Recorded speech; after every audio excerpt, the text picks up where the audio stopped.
Assalamualaikum warahmatullahi wabarakatuh.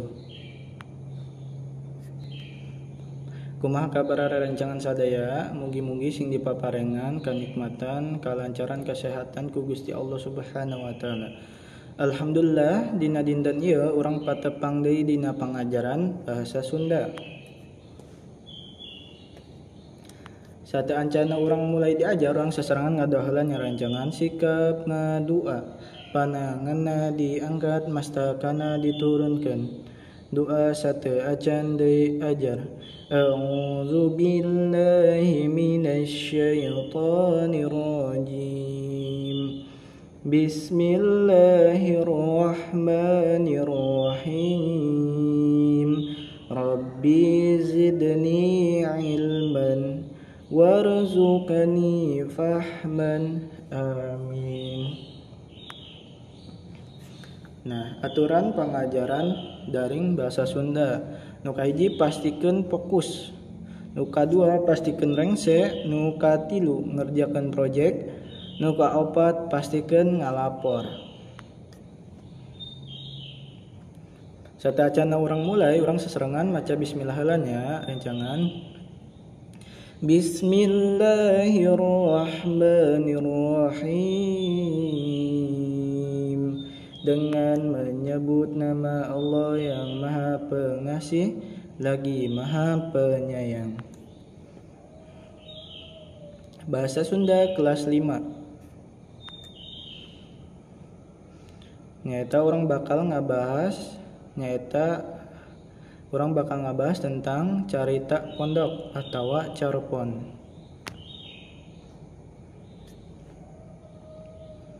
Anu aya di tema 7, peristiwa dalam kehidupan, sareng subtema 3, peristiwa mengisi kemerdekaan. Kini Indonesia merdeka dan berdaulat.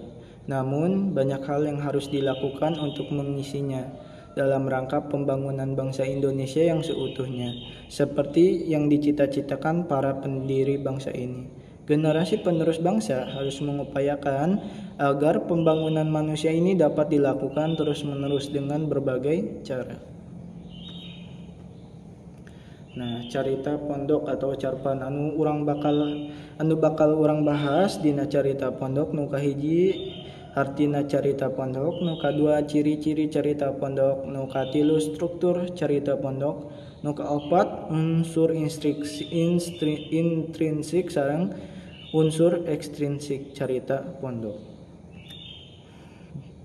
Carita pondok, ieu pengertian carita pondok rancangan. Carita pondok katanapi carpon mangrupikeun bagian tina prosa dina bentuk carita rekaan kalayan ngan ukur hiji konflik. Sementawis eta fiksi nyalira ngagaduhan hartina dina bentuk tulisan prosa ngeunaan kajadian tokoh anu dibayangkeun. Beda sareng novel carita pondok tina segi konten. Secara umum carita pondok tiasa wae ti 1.600 dugi ka 10.000 kecap. Kusabab panjangna langkung pondok, carita pondok biasana nguserkeun kana hiji plot, hiji tokoh utama sareng sababaraha karakter tambahan, sareng hiji tema sentral. Eta pengertian carpon atawa carita pondok. Nah, di dieu aya ciri-ciri carpon rancangan. Carita pondok ngagaduhan ciri anu beda sareng jinis prosa anu sanes. Di antarana nu kahiji diwangun ku 1.600 dugi ka 10.000 kecap. Sakali deui diwangun ku 1.600 dugi 10.000 kecap. Janten periogi 10 sampai 30 menit kanggo maca eta. Anu kadua carita pondok biasana muserkeun kana hiji mata pelajaran atanapi tema. Subjek atanapi tema dina bentuk hal anu biasa sakumaha padamelan sadinten sahingga ngagaduhan nilai moral anu diluhur. Nu katilu carita pondok biasana lumangsung dina hiji setting sahingga fokus kana hiji plot sahingga ngan ukur hiji konflik sareng teu aya konflik turunan. Nu kaopat, carita pondok biasana difokuskeun ngan ukur hiji atanapi sababaraha karakter supados karakterna datar atanapi karakterna anu dipiboga henteu robih laun. Nu kalima, diksi anu dianggo gampang kahartos.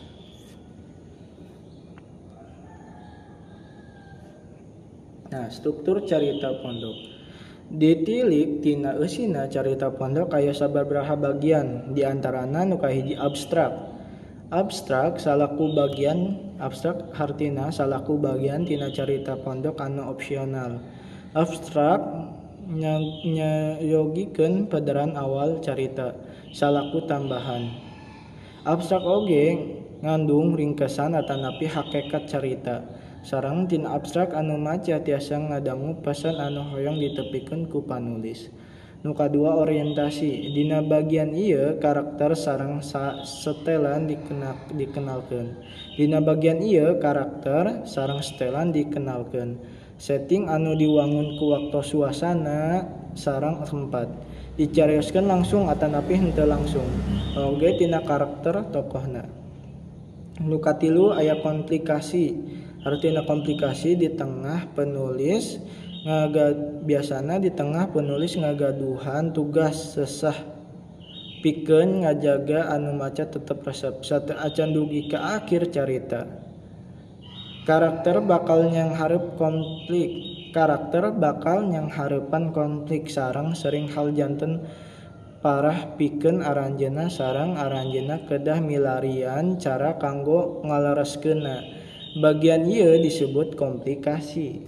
Nu kaopat aya evaluasi. Bagian ieu nampilkeun perjalanan konflik dugi ka titik anu paling luhur atawa klimaks.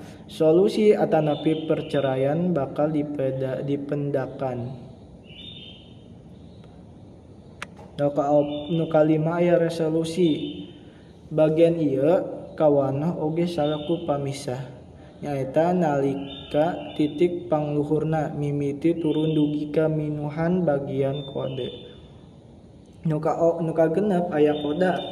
Nah, koda bagian ieu mangrupikeun tungtung carita pondok. Jadi koda itu mangrupikeun tungtung dari cerita pondok.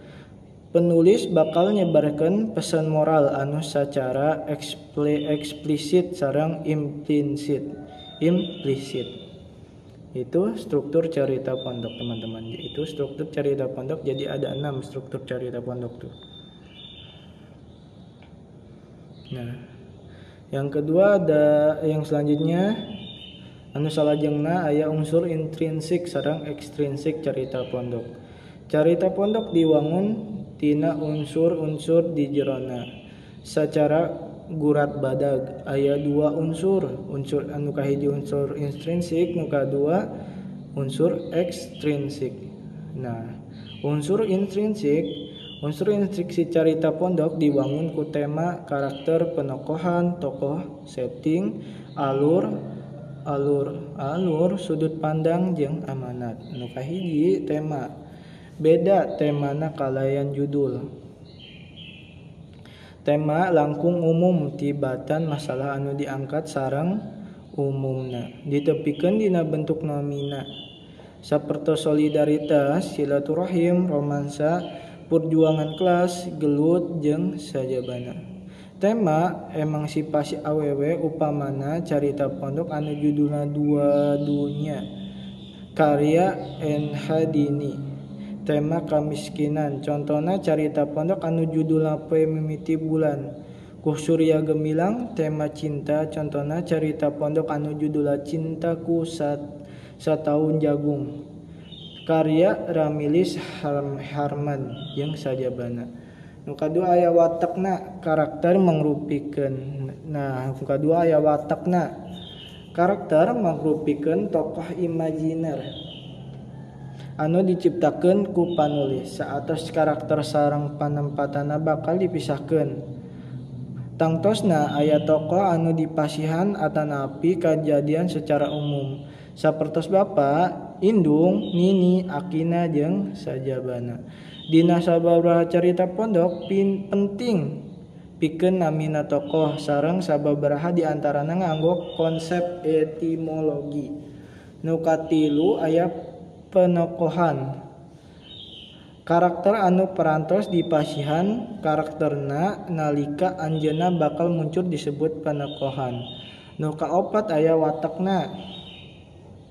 Watakna karakter atanapi sifat ditugaskeun pikeun karakter ngarah tiasa diklasifikasi kana 3 kategori.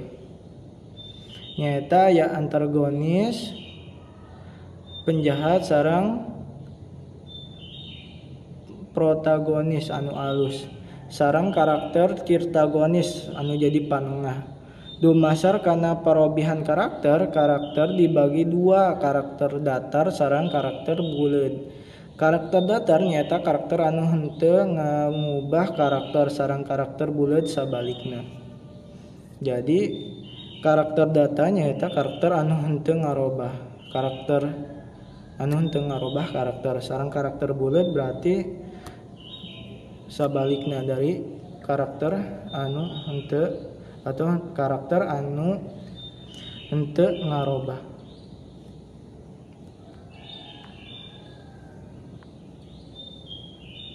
Nah, nu kalima latar. Nu kalima aya latar.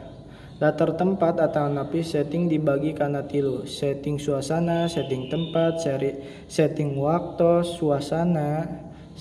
Suasana diperyogikeun dina unggal waktos carita. Naha emosional, tegang, sedih jeung sajabana. Latar tempat diperyogikeun pikeun ngaidentifikasi budaya carita anu diangkat setelah sewaktos dianggo salaku pitunjuk pikeun ngawangun suasana anu diciptakeun.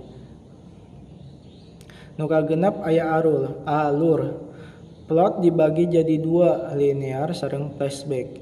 Alur linear lumangsung sakumaha carita terus. Carita pondok anu caritana ngandung bagian ngeunaan zaman baheula disebut plot flashback. Nu katujuh sudut pandang. Hiji sudut pandang dibagi kana 2, sudut pandang jalma hiji sareng sudut pandang jalma katilu. Perspektif jalma kahiji dibagi kana 2, sudut pandang jalma kahiji salaku palaku utama sareng sudut pandang jalma kahiji salaku palaku samping. Upami dina carita tokoh utama ngagunakeun kecap ganti kecap atanapi sareng henteu aya nami tokoh sanes anu disebatkeunna. Sudut pandang ieu disebut sudut pandang jalma kahiji selama palaku utama. Upami aya nami tokoh sanes hartosna caritana kanggo sudut kecap ganti jalma katilu. Atanapi nami langsung upami tokoh tiasa terang halal anu henteu katingali ku panon. Sapertos perasaan hiji karakter, sudut pandang anu sanes dina bentuk sudut pandang jalma katilu anu kawentar. Upami henteu eta hartosna sudut pandang jalma katilu mangrupikeun palaku samping. Nu kadelapan nu terakhir pesan atanapi pesen. Dasarna panulis nyiapkeun pesanna acan terus dituang kana carita. Pesanna ditepikeun sacara eksplisit boh implisit. Salaku tambahan, amanat carita pondok bakal aya gunana dina kahirupan sapopoe. Nah, selanjutnya aya unsur ekstrinsik carita pondok. Unsur ekstrinsik carita pondok digunakeun dina raraga milarian terang ngeunaan eusi carita. Unsur-unsur ieu diwangun ku anu kahiji latar komunitas. Latar komunitas atau latar masyarakat tiasa ditingali dina sudut pandang kaayaan ekonomi, sosial budaya, politik, sareng ideologis. Hal-hal ieu diperyogikeun namung pikeun paham kana maksud sareng tujuan anu rumit. Oge motif kunaon caritana diciptakeun. Nu kadua aya pangarang.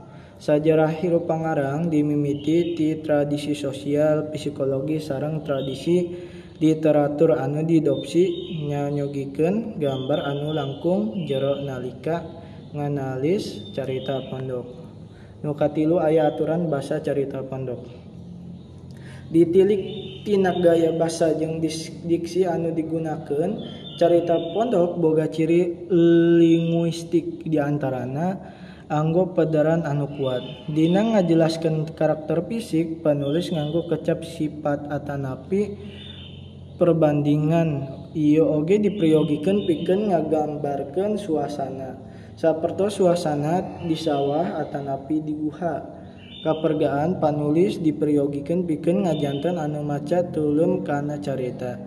Ngagunakeun prasa katerangan atau kecap katerangan pikeun nunjukkeun setting tempat atanapi waktos. Sapertos enjing-enjing di hiji desa subuh jeung sajabina. Ngagunakeun kalimat langsung sareng teu langsung atanapi dina bentuk dialog.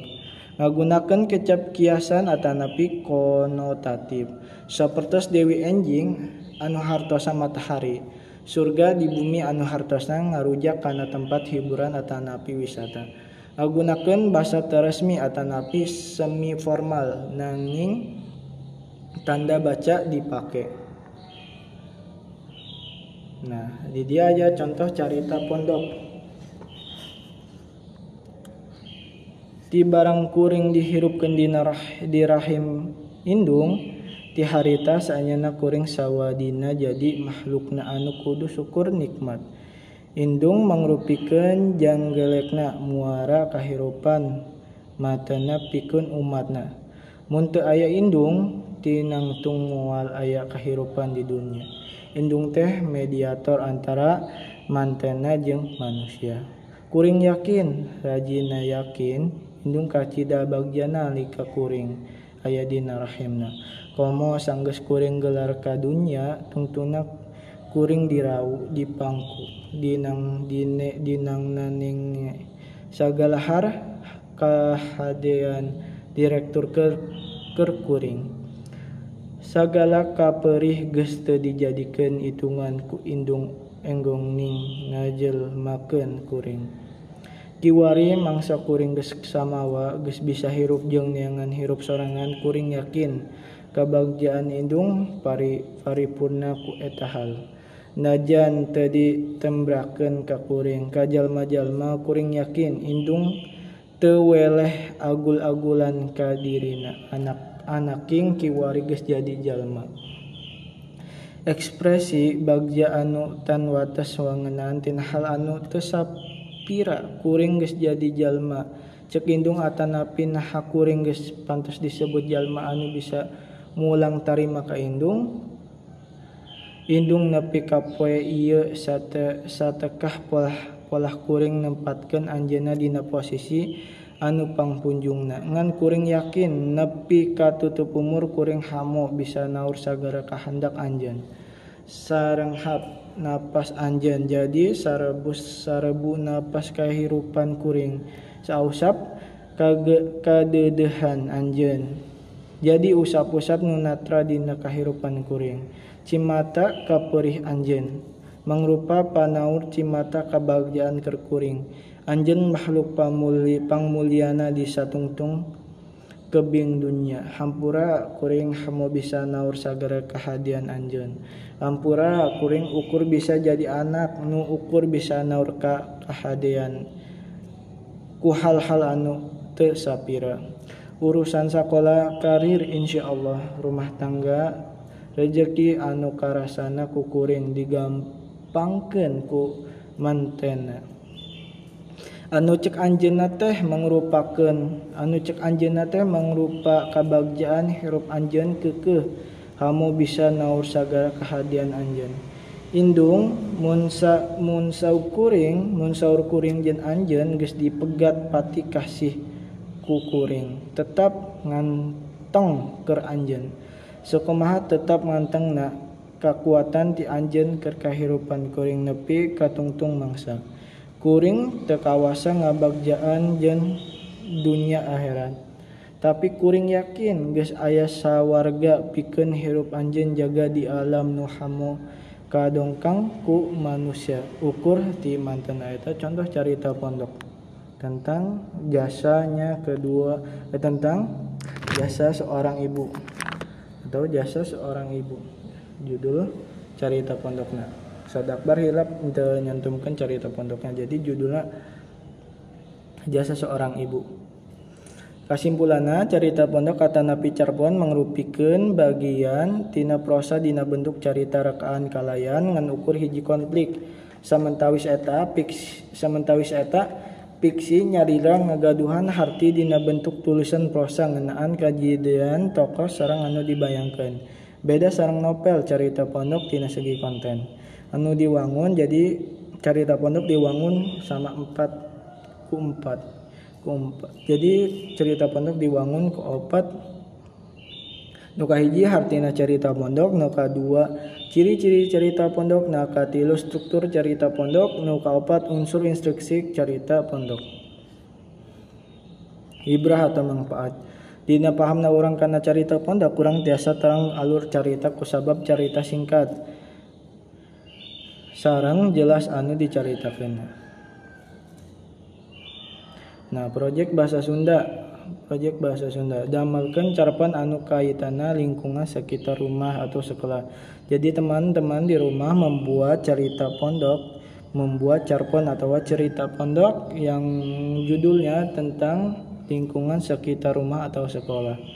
Jadi teman-teman membuat cerita pondok dengan judul lingkungan sekitar rumah teman-teman, tentang judul lingkungan sekitar rumah atau sekolah. Teman-teman boleh menceritakan tentang lingkungan sekitar rumah atau teman-teman boleh menceritakan tentang lingkungan sekitar sekolah.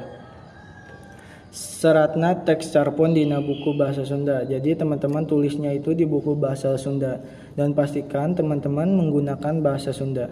Jadi pastikan carponnya itu cerita pondoknya itu menggunakan bahasa Sunda. Terus yang ketiga, bacakan teks carpon anu parantos didamel. Sesudah teman-teman membuat cerita pondok, lalu teman-teman bacakan cerita pondok yang sudah teman-teman buat. Yang keempat, upami atos lengse mangga tiasa didokumentasikan dina bentuk foto sareng audio terus kirimkan ke Classroom. Setelah itu sesudah teman-teman membuat cerita pondok, sama teman-teman cerita pondoknya itu difotokan lalu sama teman-teman dibaca. Pastikan dibaca cerita pondoknya itu lalu direkam berupa audio dan kirimkan ke Classroom. Jadi foto dan audionya itu dikirimkan melalui Classroom bahasa Sunda. Itu proyek bahasa Sunda.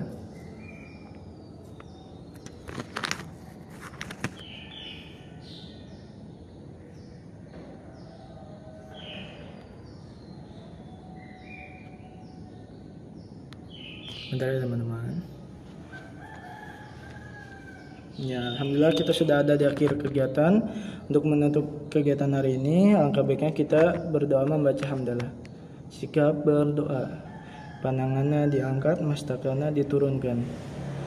Membaca hamdalah sasarangan. Alhamdulillahirabbil alamin. Segala puji bagi Allah Tuhan semesta alam. Atur nuhun. Wilujeng ngerjakan proyek.